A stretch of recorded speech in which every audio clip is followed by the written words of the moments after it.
Bom dia, pessoal, bom dia! Mais um vídeo do canal e esse vídeo tá caprichado para vocês. É um vídeo que me traz muito prazer de dividir com vocês, porque ele encerra ali um trabalho de estudo muito pesado. Eu vou tentar passar para vocês esse conteúdo com muito carinho. Ele começa dessa minha... Esse aí sou eu, na frente do computador e com essas dúvidas. Por que que Deus não terminou de escrever o livro de Atos? Né? Porque você olha o livro de Atos e fala, a história não termina. A gente vê que Paulo está em prisão domiciliar, capítulo final de Atos dos Apóstolos, né? Capítulo 28, versos 30 e 31. Paulo está em prisão domiciliar, pregando com ousadia, e a gente não sabe o que acontece depois. Fica vazio, né? A história. Aí você vai atrás da história secular, né? Para descobrir com os historiadores o que aconteceu depois, né? Paulo foi martirizado, Pedro foi martirizado. O que acontece depois? O livro de Atos dos Apóstolos não nos conta, e ele fica com aquela sensação de uma interrupção. Eu orava a Deus e dizia: meu Deus, eu quero saber, eu preciso conhecer a história, principalmente por conta do conflito cristãos e judeus que vai acontecer na sequência, certo? Para entender como é que isso aconteceu. E, graças ao bom Deus, eu tenho hoje informações que me dão convicção de entender os lados das brigas, todas as histórias das igrejas que vão vir, e tentar dividir isso com vocês. Então vamos lá. Atos 28, 30 a 31, Paulo está dizendo assim: e tendo permanecido 2 anos inteiros na sua própria habitação, recebia a todos que vinham vê-lo, pregando o reino de Deus e ensinando a respeito do Senhor Jesus Cristo, com toda ousadia, sem impedimento nenhum. Então esse é o final do livro de Atos. Está lá preso em Roma, em prisão domiciliar. Ok, o que vai acontecer na sequência? Tem um gap, certo? Tem um gap entre a informação do final de Atos e a informação mais fácil e acessível que a gente tem, que é a sequência de papas, né? Informado pela Igreja Cristã Católica, né? Que o sucessor de Pedro seria Lino, e que Lino começou em 67. Ok, então tem 5 anos só de gap para entender como é que foi o final de Atos e esse Papa Lino. O que é isso?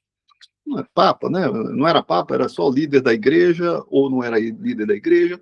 Como é que é essa história? Com a morte de Pedro e Paulo, a igreja entra em um período de transição, certo? As fontes históricas e patrísticas, como Irineu e Eusébio, registram a sucessão, mas o Novo Testamento não detalha os primeiros anos de episcopado de Lino em Roma. Atos, capítulo 28, encerra a narrativa com Paulo aguardando julgamento. É isso, esse é o instante que nós estamos, quando eu termino de ler o livro de Atos, termino de ler a Bíblia toda e falo, olha, está faltando alguma coisa para fazer a conexão com a história da igreja. Então, primeiras informações que eu consegui obter com muita tranquilidade, dizer, isso aqui é fato histórico atestado, ninguém contesta, não tem contestação nenhuma. Vamos lá, em 70, 8 anos depois do fim do livro de Atos, vai acontecer a destruição do templo de Jerusalém, certo? Isso é um dado histórico, né, que o templo foi destruído, o exército romano, sob o general Tito, o comando do general Tito, sitiou Jerusalém, o templo foi incendiado e destruído, cumprindo o julgamento anunciado, certo? Jesus tinha profetizado isso, certo? A cidade foi arrasada, marcando o fim de uma era. Então, Jesus profetizou, está nos evangelhos, né, como profecia, e a história conta que isso ocorreu realmente em 70 depois de Cristo, 8 anos depois do final do livro de Atos, quando Paulo está preso. Também é consenso que os cristãos fugiram, certo? As informações são de que, se você ler o Mateus 24 e ver a narrativa do que aconteceu na destruição do templo, quando a cidade foi sitiada, ora, os cristãos, na hora que vissem a cidade sitiada, a instrução de Jesus era para fugir. Mateus capítulo 24, quando vocês virem Jerusalém sitiada, fujam para as montanhas. e a narrativa é de que eles fugiram para a cidade de Pela, certo? Os cristãos fugiram para a cidade de Pela, tiveram um aviso divino, né? Alguns falam de um anjo que teria aparecido e eles fugiram. Há um completo consenso de que a igreja cristã de Jerusalém fugiu antes da destruição do templo. E depois voltou, certo? Depois da destruição, retorna. Ok. Até aqui eu tenho informações fáceis, nenhuma contestação, nenhuma crítica, beleza. Então vamos em frente. Estamos avançando em relação à história depois que termina o livro de Atos. A igreja primitiva vai ter dois centros de autoridade, certo? A igreja de Roma e a igreja de Jerusalém, certo? Isso é fato também. Não existe nenhuma contestação. Existiam duas fontes, digamos assim, né? A igreja em Roma, onde era a capital do império, certo? Ela depois vai ser reconhecida pelos romanos, pela Igreja Católica Romana, que vai ter a liderança de Lino, certo? Então, a liderança de Lino como sucessor, né? Na verdade, assim, a liderança de Lino como bispo em Roma é inconteste também, certo? É completamente sem contestação de que Lino liderou a igreja cristã em Roma, e o período dele começa em 67, 5 anos após o encerramento do livro de Atos, com Paulo em prisão domiciliar em Roma. Ok, então tá perto, tô chegando perto, certo? Entre 62 e 67. 67 eu sei que Lino é bispo e todo mundo concorda que Lino é bispo. 62, o livro de Atos me diz que Paulo está em Roma, em prisão domiciliar. Estamos perto, em 5 anos só de discrepância. Também é consenso de que a igreja de Jerusalém estava sob a liderança dos parentes de Jesus, certo? Os parentes de Jesus foram os primeiros líderes da igreja de Jerusalém, certo? Parentes, para não dizer que era irmão, não era irmão, porque aí começa a ter algum tipo de ruído. Mas eram os parentes de Jesus que estavam na liderança de Jerusalém, não tem nenhuma contestação até aqui. Então vamos lá. Agora a gente tem um dilema de decisão. Eu encontrei 3 caminhos. E no final das contas, os 3 sincronizam, harmonizam e eles todos se fecham, ok? Mas eu vou trilhar os 3 caminhos em separado para vocês construírem um raciocínio comigo. Os 3 caminhos vão se juntar lá na frente. Mas eu vou primeiro passar um a um para a gente construir o caminho. O primeiro caminho é a igreja romana, certo? A igreja católica romana. Tem uma história, tem uma narrativa, foi a igreja inicial, né? O primeiro papa, Pedro é o primeiro papa, Pedro, tu és pedra, e sobre essa pedra erguerei a minha igreja, né? Todos os discursos da igreja romana, igreja católica romana, e a gente tem que ter firmeza do que é relevante para fazer o elo entre as histórias. O que é relevante? São Lino, o Papa e Marte, e o período dele foi de 67 a 76, certo? A história romana fala da primazia de Roma, certo? Fala que, né, a igreja de Roma tinha primazia sobre as demais igrejas, já lá no tempo do Papa Lino. E que no Liber Pontificalis, em 530 d.C., o que é o Liber Pontificalis? É o registro da igreja católica, né, romana, de que a biografia dos papas, certo? Então foi escrito em 530 depois de Cristo, e ela biografa Lino de forma mais específica e diz que Lino nationali Italus Estuxia Patre Herculano. Diz que o pai dele chamava Herculano e que ele era da Toscana. Isso é escrito pela igreja em 530, mais à frente, quando a igreja está documentando a história dos papas para trás, certo? Então, esse é o registro da Igreja Católica Romana. Bom, eu olho para isso e precisei ter desconfiança disso. Minha família toda católica, eu tive origem católica, hoje sou protestante, tenho relacionamentos com judeus messiânicos, transito nas mais diversas correntes, porque meu relacionamento é com Jesus. Eu sou um seguidor de Jesus. Sendo seguidor de Jesus, eu não tenho medo de enfrentar esses conflitozinhos. Eu olho para todos eles com muito carinho. Sei que é todo mundo filho de Deus. A questão é, no livro de Daniel, quando eu leio o livro de Daniel, a narrativa dos impérios como bestas, né, como animais, né, representados por animais, a narrativa dos impérios cada dia mais sendo enfraquecidos, da Babilônia, né, na estátua babilônica e que os reinos sucederiam. Aquela narrativa é muito forte de caracterizar Roma, o Império Romano, como a última besta, certo? Então, o Império Romano sendo a última besta, e no caso da estátua, depois dos pés de ferro, que seriam Roma também, tem uns pés de barro misturado com ferro, ou seja, tem uma sequenciazinha, certo? Então, é por conta de Daniel 2 e Daniel capítulo 7 que eu desconfio da informação que eu vejo da Igreja Romana, certo?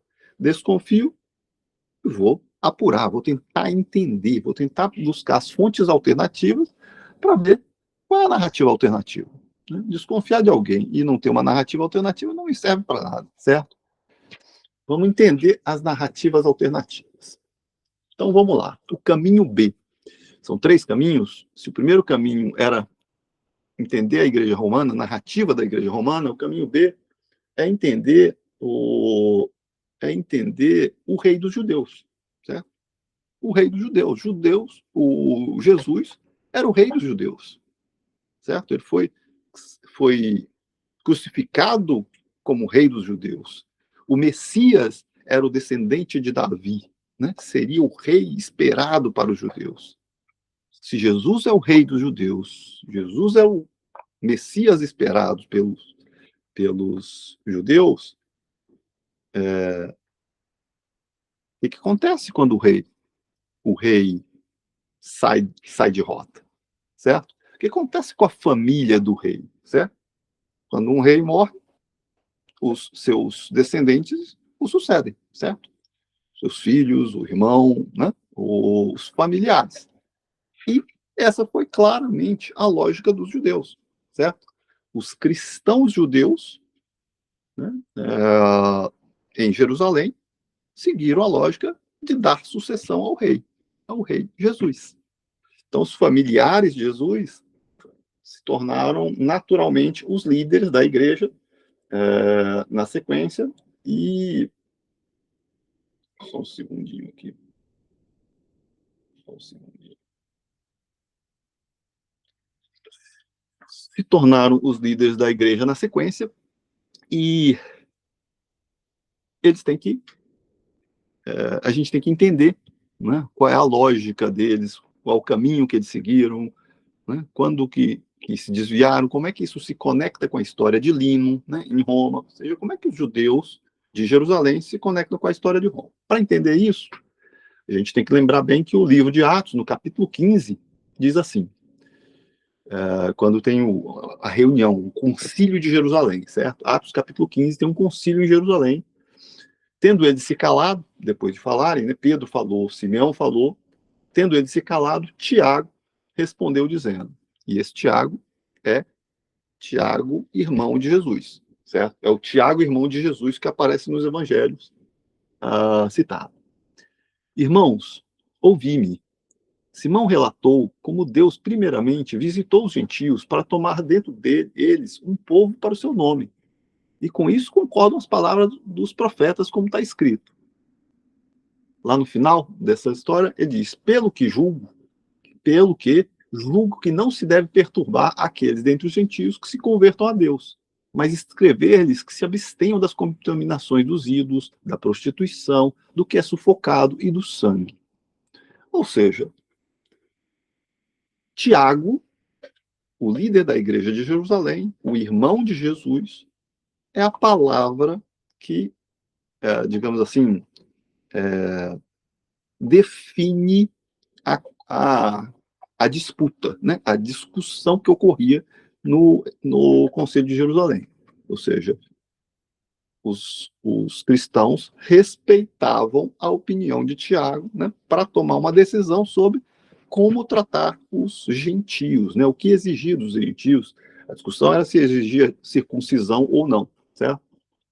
Então, Pedro tem o sonho, é ele que tem a revelação divina, Pedro, né, de que come as comidas impuras aí, que Deus chamou de, de puro, não chame de impuro, certo? Essa é a revelação que Pedro tem, e ele narra, tem, né, ele primeiro discursou, mas é Tiago, conhecido como Tiago o Justo, o irmão de Jesus, que toma a decisão, fecha a decisão. Isso dá a impressão de que havia uma primazia da igreja de Jerusalém sobre a igreja de Roma, certo? Mas tem aquela frase célebre de Jesus de que Pedro, tu és pedra, e sobre essa pedra erguerei a minha igreja. Ora, o problema é que também tem cartas de Paulo dizendo que Paulo recebeu a missão de ser o apóstolo para os gentios. E Pedro seria para os circuncisos, certo? Então, da mesma forma que Paulo diz isso numa das suas cartas, de que ele, né, recebeu a missão de pregar para os gentios, e Pedro ia pregar para os circuncisos. Ou seja, Pedro ia aos judeus de fora de Jerusalém. Tiago cuidava de Jerusalém, Pedro ia aos judeus de fora de Jerusalém, né, da diáspora, e Paulo aos gentios do mundo inteiro. Está ficando claro, né? Ou seja, a organização da igreja nesse começo. Não tem nada em questão até agora, certo? Não tem nada em questão até agora. Até agora nós estamos indo numa... A questão chave, né, que começa a ter problema, é o fato dele ser irmão de Jesus, né? Se Tiago é irmão de Jesus, ou se é sobrinho de Jesus, porque a Igreja Católica Romana vai o tempo todo negar que Jesus teve irmão, certo? Então, e vai, né, aí começa a briga de igrejas, e a Igreja Católica pregando a virgindade perpétua de Maria, os protestantes entram e diz que Maria teve filhos, sim, e que ela era pecadora como nós, e aí fica essa briga de igrejas.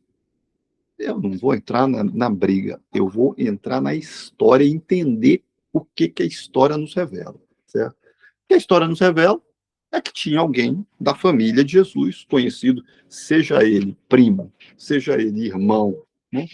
Mas era descendente de Davi também, certo? A lógica é essa. Ele era um descendente de Davi. Quando eu entendo isso, eu entendo que a questão, né, a alternativa B a Roma é a primazia do sangue real, certo? O sangue real de Jesus, o rei Jesus, certo? O Messias, o rei esperado, descendente de Davi, que subiu naquele burrinho, como profetizado, para provar, foi aclamado na chegada a Jerusalém, né, no Palm Sunday, lá no Domingo de Ramos, né, como o rei chegando, certo? Só que dele se esperava que ele enfrentasse Roma, e ao não enfrentar Roma, o armaram e o crucificaram. Bom, provado que ele era muito mais do que um ser humano, porque ele ressuscita e, né, aparece para 500 pessoas em Jerusalém, ou seja, não tinha mais como negar a presença de Jesus depois de morto, o peso da família cresce, certo? Quando Jesus se retira, né, o respeito à família de Jesus fica forte, ou seja, o rei, o Messias, né, o descendente de Davi, era daquela família, e se ele não está aqui, vamos respeitar a família. É um pouco isso.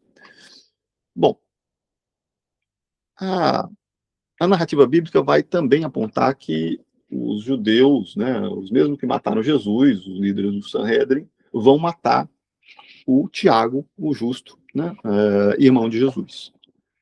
Ele vai morrer em torno de 62, 62 que ele vai morrer, que é mais ou menos no mesmo tempo onde termina a carta de Atos dos Apóstolos, certo? Isso é narrado em Atos dos Apóstolos. O sucessor dele vai ser Simeão, certo? E Simeão, as descrições são de que ele era filho de Cleofas. E quem é Cleofas?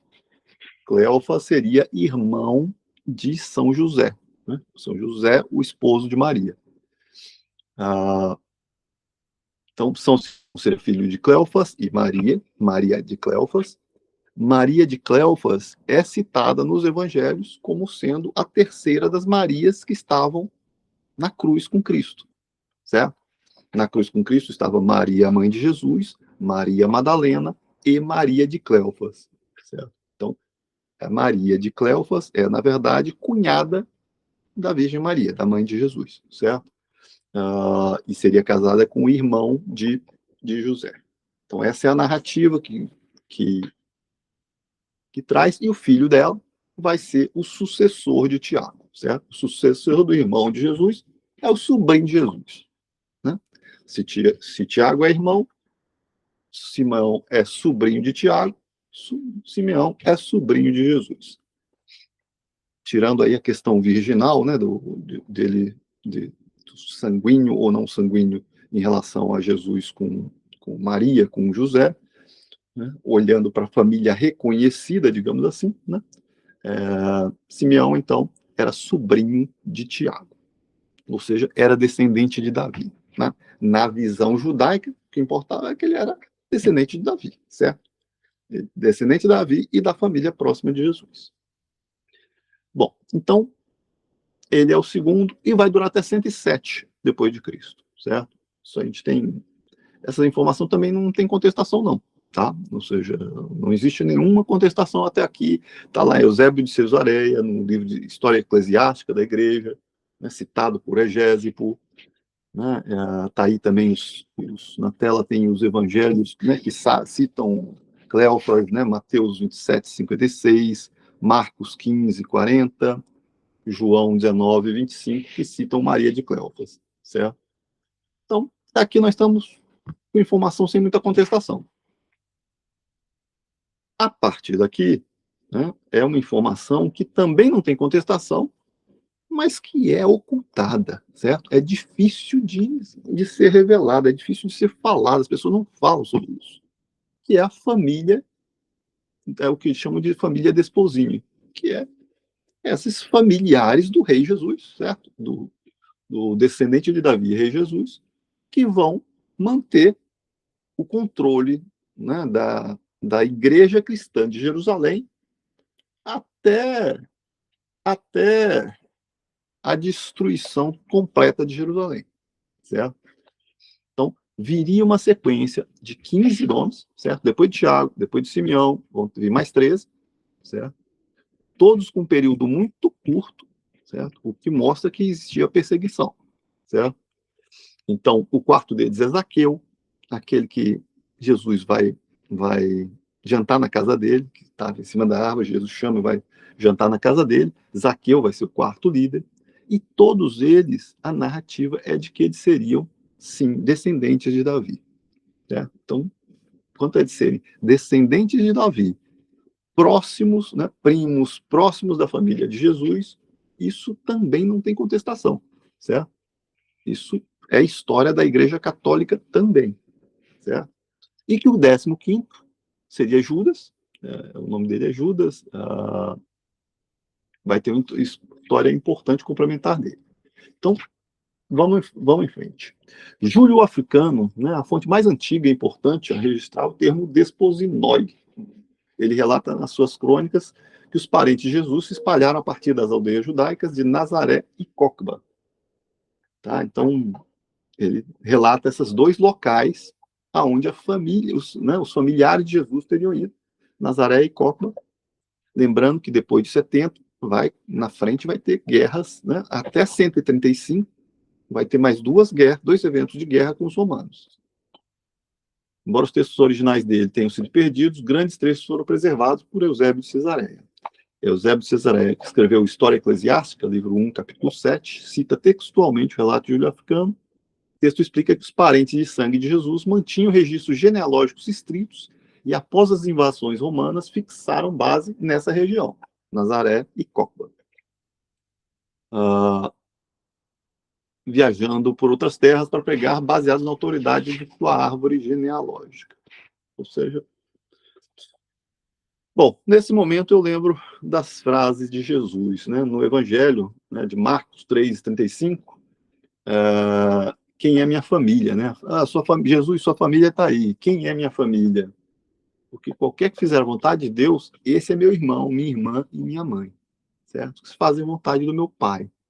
Então, Jesus sabia o que viria e, né, deu a sua instrução, ou seja, família é importante. É claro que ele não estava desprezando sua família, mas ele estava incluindo, certo? Se você pensar bem, aqui ele está essa é a declaração de Jesus, está dizendo que veio buscar a ti, veio buscar a mim, para que sejamos incorporados na família dele, certo? Então, nesse momento, é o que está acontecendo. Bom, em 135, aquela dinastia, vamos dizer assim, de líderes da Igreja de Jerusalém, judeus da família de Jesus, vai ser rompida. Como que ela vai ser rompida? Com guerra e com expulsão, certo? A revolta de Bar Kokhba, certo? Vai acontecer. Durante 2 ou 3 anos, os judeus, liderados por Bar Kokhba, conquistaram Jerusalém e expulsaram os romanos. Aquilo que Jesus se negou a fazer, Bar Kokhba fez, expulsou os romanos. Bom, os judeus que esperavam de um líder messiânico, todos acharam que o seu Messias tinha chegado, certo? Bar Kokhba expulsou os romanos, acharam que era ele.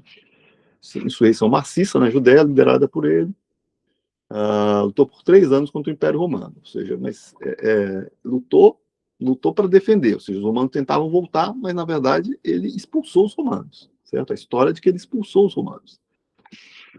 Bom, a relação entre Bar Kokhba e Judas Quiriacos. Quem é Judas Quiriacos? O último daquela dinastia de Desposini. Se você olhar naquela dinastia dos descendentes de Jesus na liderança de Jerusalém, Judas é o último, é exatamente durante a revolta de Bar Kokhba. Ele é contemporâneo de Simão Bar Kokhba, certo? Aí eu vou ler esse texto aqui que diz exatamente, é uma das conexões mais dramáticas da história da Judéia no século II, certo? Porque eles representam 2 lideranças messiânicas e dinásticas judaicas opostas, cujos destinos se cruzam diretamente durante a revolta de Bar Kokhba. A relação entre eles se define pelos seguintes pontos históricos e teóricos: conflito teológico e político direto. Durante a revolta contra o Império Romano, Simão Bar Kokhba foi aclamado como o Messias militar e político de Israel. A posição de Judas Quiriacos, como líder da comunidade cristã de Jerusalém e membro dos Desposinoi, né, família de Jesus, Judas e seus seguidores cristãos recusaram-se terminantemente a reconhecer Bar Kokhba como Messias. Para os judeus cristãos, Jesus era o único Messias legítimo. Certo? Para os judeus cristãos, né, o Messias não é Bar Kokhba, é Jesus. E Judas Quiriacos estava seguindo a descendência familiar de Jesus. A perseguição, devido a essa recusa, Bar Kokhba considerou os judeus cristãos liderados por Judas como traidores da causa nacionalista judaica. Fontes da época, como Justino Marte, relatam que Bar Kokhba ordenou a tortura e a execução dos cristãos que não renegassem Jesus e não amaldiçoassem o seu nome. É aí que o racha de judeus e cristãos vai ocorrer, certo? Causados por Bar Kokhba numa briga de poder com Judas Quiriacos, né, líder da família de Jesus, né, na liderança da igreja cristã de Jerusalém. O racha ocorre aí, e se você conhece bem como é que um pai justo opera nesse instante, ele não toma partido, espanou e permitiu que os adversários viessem. O que vai acontecer? Os romanos vêm, o imperador Adriano, né, na gestão do imperador Adriano, vem, destrói Jerusalém, acabam com a permissão de que um judeu permaneça em Jerusalém, na Judéia, tem que sair, não pode ter mais circuncidado em Jerusalém. Se você é circuncidado, é proibido você ficar em Jerusalém. Essa passa a ser a situação. Muda o nome de Jerusalém para Hélia Capitolina, muda o nome da Judéia para Palestina, certo? É aí que a história da Palestina acontece, certo? Ela acontece, né, como sequência da briga de judeus com judeus cristãos, certo? Judeus cristãos e judeus em conflito, judeus cristãos defendendo a família, né, o direito da família desposinho de Jesus, e judeus messiânicos defendendo o militarismo, né, a derrota de Roma. Eles tinham conseguido derrotar Roma e achavam que isso era a prova do direito messiânico. A disputa, então, né, pela linhagem davídica, ambos os líderes baseavam sua autoridade em linhagens de sangue reais e proféticos. Bar Kokhba reivindicava a liderança política e militar como um aristocrata da linhagem de rei Davi, focado na restauração do trono político e na expulsão de Roma. Judas, né, possuía a linhagem ideológica comprovada dos desposinói, sendo bisneto de Judas, irmão de Jesus. Certo? Ele era bisneto do irmão de Jesus, um dos 4 irmãos de Jesus citados no Evangelho, que é Judas. Ele representava a linha dinástica davídica, focada no reino dos céus e na herança espiritual da igreja mãe de Jerusalém. Ou seja, nenhum deles estava os judeus não estavam reconhecendo Roma, mas estavam brigando, certo? Entre si. Roma, o Império Romano, né, vem e destrói Jerusalém e coloca templos pagãos no Templo de Jerusalém, templo para Zeus, lá, muda o nome para Hélia Capitolina, de Jerusalém, muda o nome para Palestina, e aquilo vai durar até 1948, certo? Essa história só vai mudar em 1948, da Era Moderna, quase 1.900 anos depois, certo? 1.800 anos depois. Bom, então, o desfecho da revolta em 135 depois de Cristo selou o destino de ambos e transformou o mapa religioso do Oriente Médio. Queda de Bar Kokhba foi morto pelas legiões de Adriano na fortaleza de Betar em 135, extinguindo a última grande tentativa de independência judaica militar na antiguidade. O exílio de Judas Quiriacos, embora tenha sobrevivido à guerra, a derrota de Bar Kokhba fez com que o imperador Adriano expulsasse todos os judeus da região de Jerusalém, rebatizando a cidade como Hélia Capitolina. Por ser um judeu circuncidado, Judas Quiriacos foi forçado a abandonar Jerusalém, encerrando definitivamente a era dos 15 bispos judeus na cidade. Foi substituído por Marcos, o primeiro bispo gentio não judeu de Jerusalém. Tá? Então, aí a história toda documentada, o que vai acontecer com a família Desposini, né? Os descendentes de Jesus. As narrativas vão apontar que eles vão continuar sendo perseguidos, certo? Vão continuar sendo perseguidos.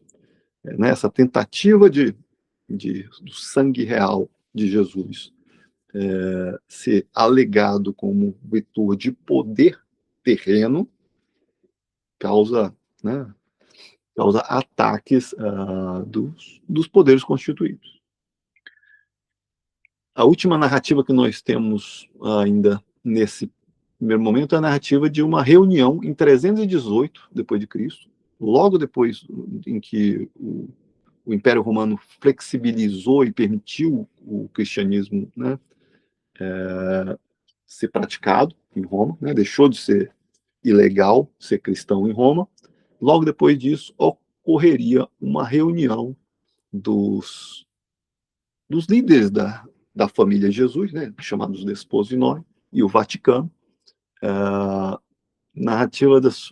Essa narrativa ela tem toda a riqueza de detalhes disso no livro O Declínio e Queda da Igreja Romana, um livro escrito em 1981 por um ex-jesuíta e teólogo irlandês chamado Malachi Martin. Certo? Martin afirmou ter tido acesso aos manuscritos secretos nos arquivos do Vaticano, embora nunca tenha apresentado provas ou fontes verificáveis para sustentar a história. Então, assim, tem essa história de um ex-jesuíta, teólogo irlandês, de que teria tido acesso aos registros de uma reunião do Papa Silvestre I, certo? Com uma comitiva de 8 líderes judeus cristãos, né, que reivindicavam o poder, certo? Então, as demandas da comitiva exigiam que o Papa reconhecesse a legitimidade dinástica do sangue de Jesus. Eles demandaram que os bispos gentios de Jerusalém, Antioquia, Éfeso e Alexandria fossem destituídos, que seus cargos fossem permanentemente transferidos para os membros da linhagem desposina. Exigiram também que Jerusalém voltasse a ser declarada a Igreja-mãe, recebesse o dízimo global. Ou seja, nós estamos falando aí direito ao dízimo, direito ao dinheiro, arrecadação, poder. A resposta do Vaticano, Papa Silvestre I, rejeitou categoricamente todos os pedidos. Ele argumentou que, sob o novo arranjo político com o imperador Constantino, o poder da Igreja derivava da autoridade do Império Romano e da sucessão apostólica, o trono de Pedro, e não das linhagens familiares. Aí, a história contada e que se alinha, certo?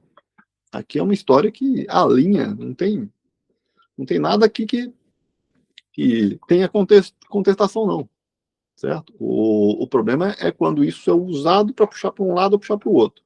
Se você olhar para esse conteúdo e entender que, na verdade, é briga humana, certo? Está acontecendo briga humana, ou você entende o que está acontecendo. Ok. Caminho B, nós percorremos, vimos que acaba trazendo um alinhamento com o entendimento da Igreja Romana, certo? Não tem nada muito que destrua, né, a história que cada um conta, certo? Na verdade, ela alinha, ela mostra, né, que tem conexão, as duas histórias se conectam. E tem o caminho C. O caminho C é o reino transplantado. Então, o que é o reino transplantado? Se você segue o canal, se não segue o canal, hora de clicar em para seguir, porque a gente já tem no canal vídeos onde a gente aborda um pouquinho disso. Nós vamos estar falando, nós estamos falando agora de paleocristianismo, certo? Nós estamos olhando no cristianismo lá da origem, certo? E para olhar no cristianismo da origem, uma boa fonte que a gente tem são as cartas de Paulo e as pessoas que estavam com Paulo, que Paulo narra que estava com ele. Na segunda epístola de Paulo ao Timóteo, capítulo 4, verso 21, Paulo diz assim: apressa-te a vir antes do inverno, Eubulo e Pudente, e Lino e Cláudia, e todos te saúdam. Isso é Paulo narrando para Timóteo, pedindo para Timóteo se apressar para vir, e dizendo que Eubulo, Pudente, Lino e Cláudia estão mandando saudações para Timóteo. Certo?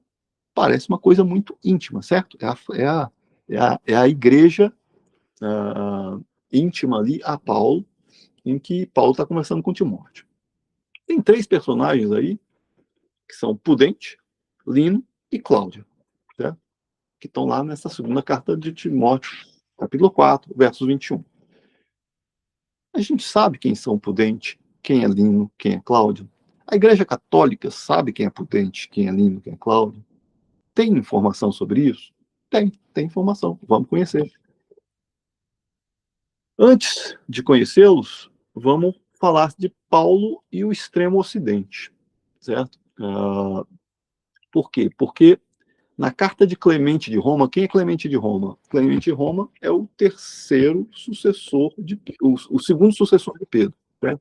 Depois de Pedro veio Lino, e depois de Lino vem Clemente de Roma, certo? Clemente de Roma, que então seria o terceiro Papa, né, pela Igreja Católica, ele escreveu uma epístola aos Coríntios, tanto, da mesma forma como Paulo escreveu, ele também escreveu uma epístola aos Coríntios, e nessa epístola, no capítulo 5, ele diz, tendo ensinado a justiça ao mundo inteiro, chegado aos confins do Ocidente, falando de Paulo.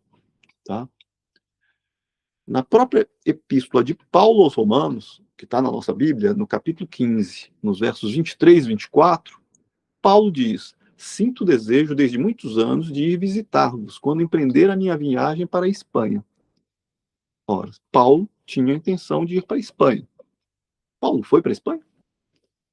O Espírito dizia a Paulo que ele devia ir à Espanha, né? Ele tinha a vontade de ir, mas ele foi impedido? Ou ele foi à Espanha? Certo? Vamos mais um pouquinho. Tá no canal todo um vídeo só focando nas Ilhas Britânicas, certo?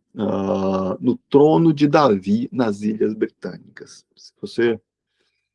Se você quiser, se não conhece essa história, depois dá uma entrada no canal, lê lá. O trono de Davi está na Inglaterra, né? Está nas Ilhas Britânicas. Lá a gente discorre toda a história do trono inglês, certo? E da relação com o trono de Davi. Basicamente, a fonte bíblica para isso é o primeiro livro de Crônicas, capítulo 17, verso 9, em que Deus, falando com o rei Davi, diz: "E prepararei um lugar para o meu povo Israel, e o plantarei para que habite no seu lugar, e não mais seja movido, e nunca mais os filhos da perversidade o consumam como dantes." Isso ali é o gancho para mostrar que Deus tinha a intenção de, sim, replantar. E lá no profeta Jeremias, Deus fala que vai replantar o, o, o trono. Então, existe um replantio do trono de Davi. Né? O trono de Davi não foi destruído e Deus deixou o trono de Davi sem rumo, não. Ele teria sido replantado na Grã-Bretanha. A defesa disso está em outro vídeo. Mas tem muita conexão com o que a gente vai falar, porque o que a gente vai falar vai confirmar, certo? Então vamos lá. Para começar, pela história britânica, a gente ouve dizer que essa aí seria a sede da igreja cristã em Roma escondida, no período que a igreja era subterrânea, né? No período que a igreja não tinha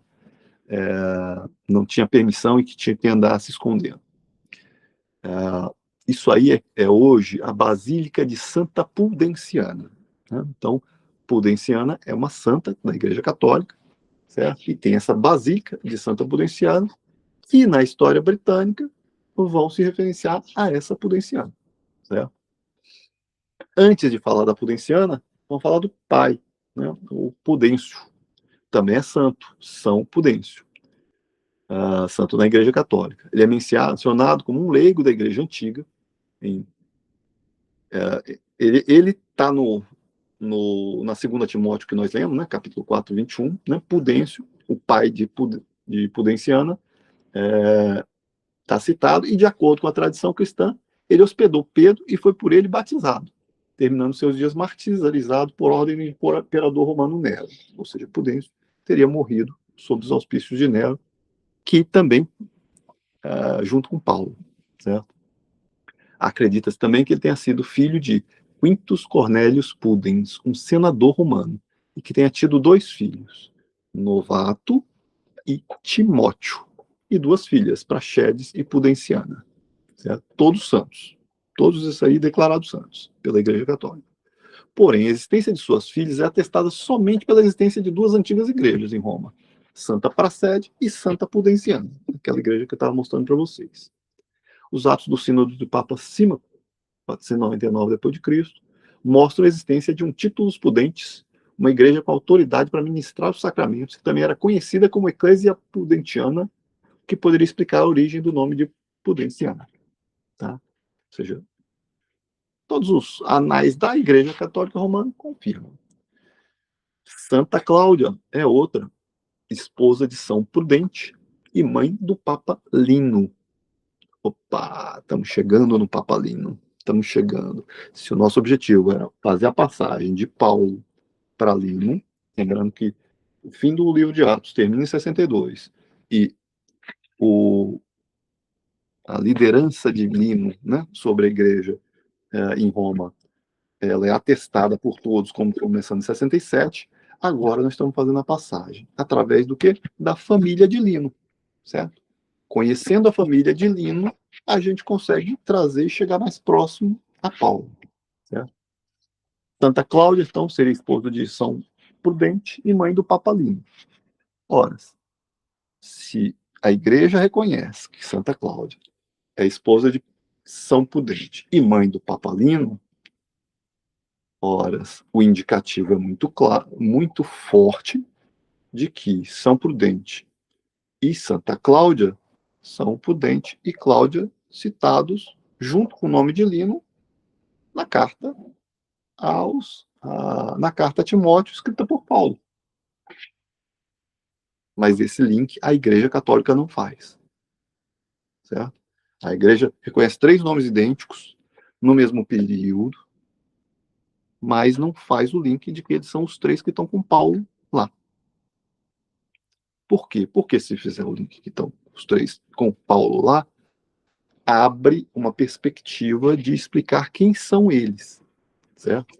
E quem são eles? Qual é a origem dessas pessoas, certo? Dessa família de um senador romano, certo? De um senador romano e que vai gerar o sucessor de Pedro. Vamos lá. A origem dessa família a gente pode ler no livro São Paulo na Bretanha, na Grã-Bretanha. O St. Paul in Britain. É um livro do reverendo B.W. Morgan, que teria sido escrito em 1861, certo? Nele, no universo do livro, Paulo Rufo Pudentino, né, chamado Rufus Pudens, é um senador romano de altíssimo status, oficial militar de alta patente e um dos primeiros e mais importantes patrícios romanos a se converter ao cristianismo. Ele atua como elo financeiro, político e logístico fundamental entre o Império Romano, Grã-Bretanha e o Círculo Apostólico de Paulo.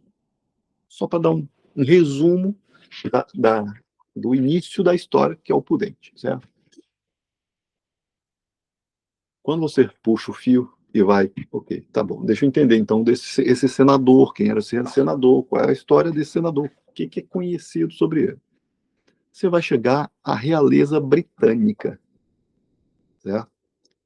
Então, se nós tínhamos um conflito da realeza do rei messiânico Jesus dos judeus, rei dos judeus, com o rei de Roma, né, o imperador de Roma, agora nós estamos dizendo que o sucessor de Pedro é um descendente do reino britânico, do rei Carataco.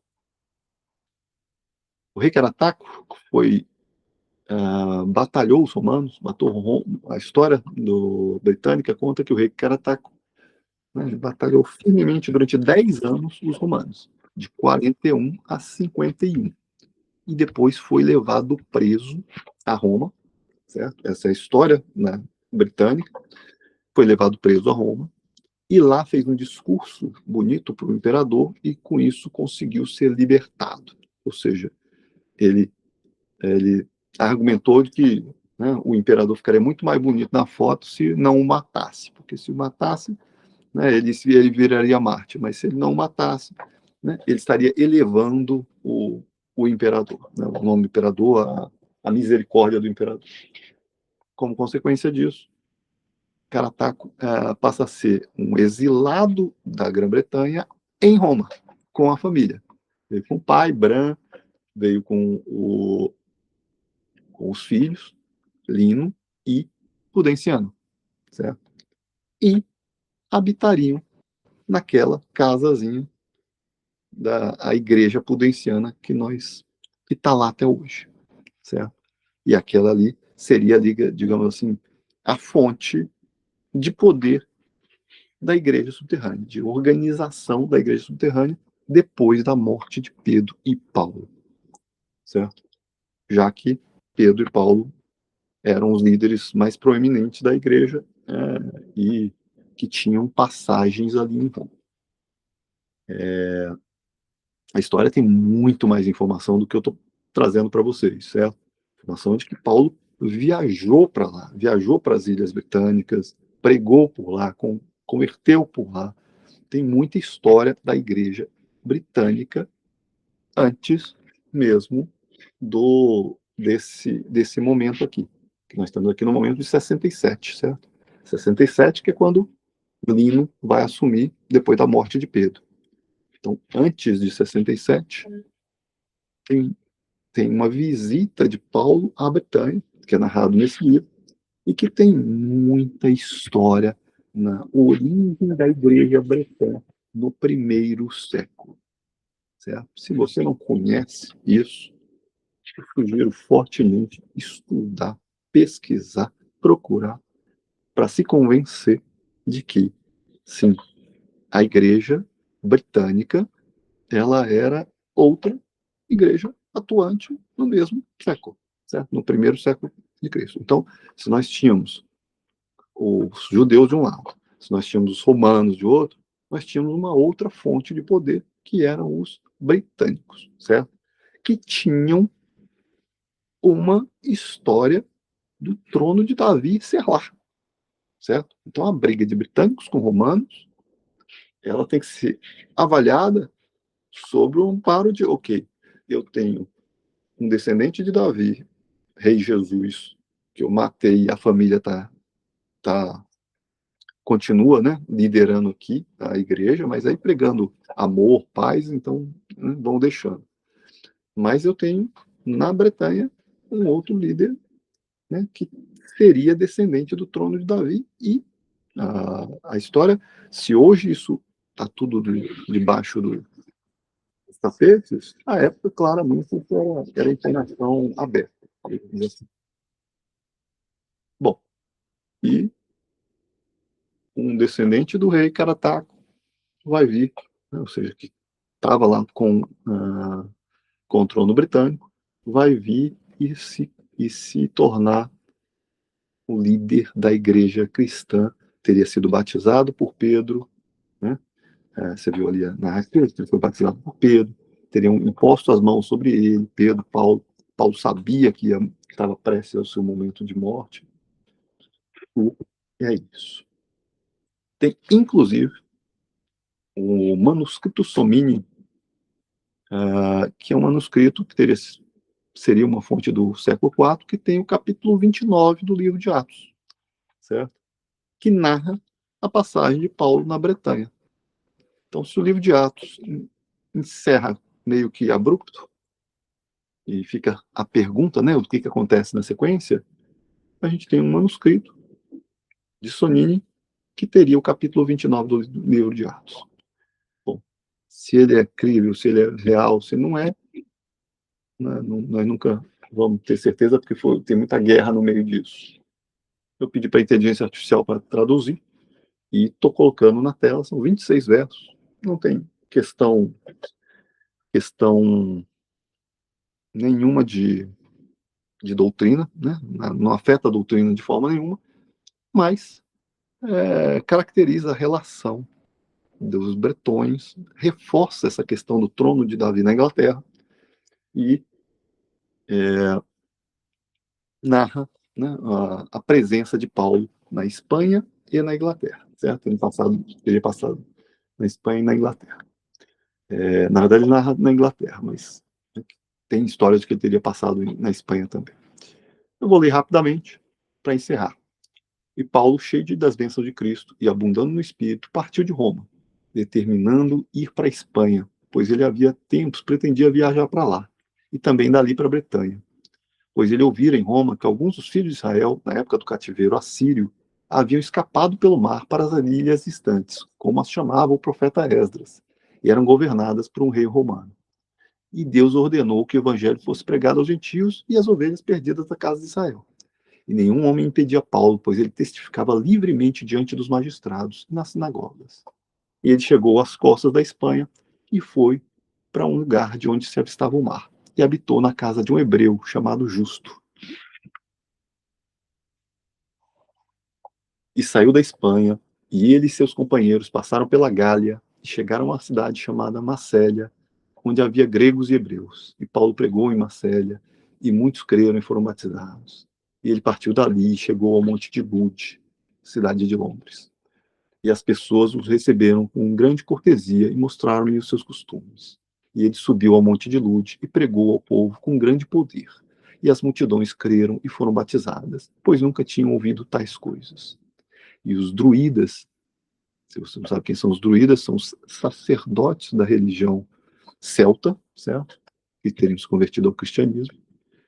E os druidas aproximaram-se de Paulo e disseram: Nós também adoramos o grande Espírito e conhecemos o Deus que tu anuncias. E Paulo disse: O que adorais sem conhecer, eu vos anuncio. E Paulo habitou em sua própria casa alugada por 6 meses e ensinou a todos os que vinham a ele, e muitos foram acrescentados à igreja. E aconteceu que houve uma grande perseguição contra os santos, e alguns foram levados diante dos magistrados, mas Paulo escapou das mãos deles. E ele partiu da Bretanha e navegou para o sul, e chegou a Gália, onde havia muitos discípulos do Senhor. E ele passou pela Itália e chegou a Ilíria, pretendendo ir a Jerusalém para ver os irmãos. E enquanto ele estava na Ilíria, o Espírito lhe disse: volta para Roma, pois deves dar testemunho de mim lá mais uma vez. E Paulo partiu da Ilíria e veio para Roma. Ele foi recebido pelos irmãos com alegria, e ele deu graças a Deus por sua jornada e por todas as maravilhas que ele operara entre os gentios. E ele habitou por 2 anos, ensinando e pregando o reino de Deus. E alguns dos judeus que estavam em Roma moveram uma grande sedição contra Paulo, e ele foi levado diante de Nero. E Nero ordenou que Paulo fosse preso e mantido em correntes até que fosse julgado. A segunda prisão de Paulo.